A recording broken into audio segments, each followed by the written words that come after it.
एक बार की बात है, महाभारत के युद्ध के बाद भगवान श्री कृष्ण और अर्जुन द्वारका गए।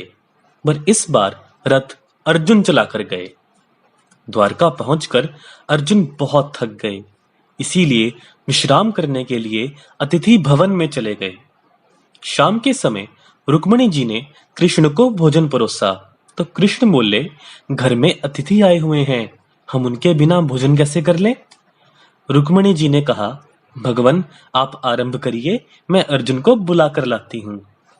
जैसे ही रुक्मिणी जी वहां पहुंची तो उन्होंने देखा कि अर्जुन सोए हुए हैं और उनके रोम रोम से कृष्ण नाम की ध्वनि प्रस्फुटित हो रही है। तो ये जगाना तो भूल गई और मंद मंद स्वर में ताली बजाने लगी। इधर नारद जी ने कृष्ण से कहा, भगवन भोजन ठंडा हो रहा है। कृष्ण बोले, अतिथि के बिना हम नहीं करेंगे। नारद जी बोले, मैं बुलाकर लाता हूँ। नारद जी ने वहां का नजारा देखा तो ये भी जगाना भूल गए और इन्होंने वीणा बजाना शुरू कर दिया। इधर सत्यभामा जी बोले, प्रभु भोग ठंडा हो रहा है, आप आरंभ तो करिए।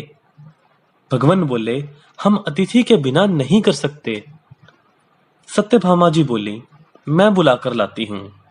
ये वहां पहुंची तो इन्होंने देखा कि अर्जुन सोए हुए हैं और उनका रोम रोम कृष्ण नाम का कीर्तन कर रहा है और रुक्मिणी जी ताली बजा रही हैं, नारद जी वीणा बजा रहे हैं।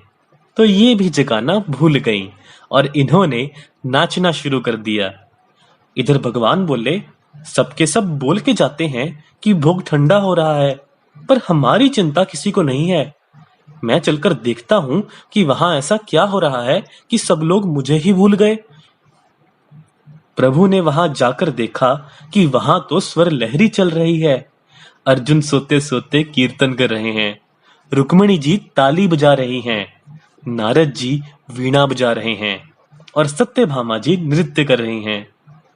ये देखकर प्रभु के नेत्र सजल हो गए और प्रभु ने अर्जुन के चरण दबाने शुरू कर दिए।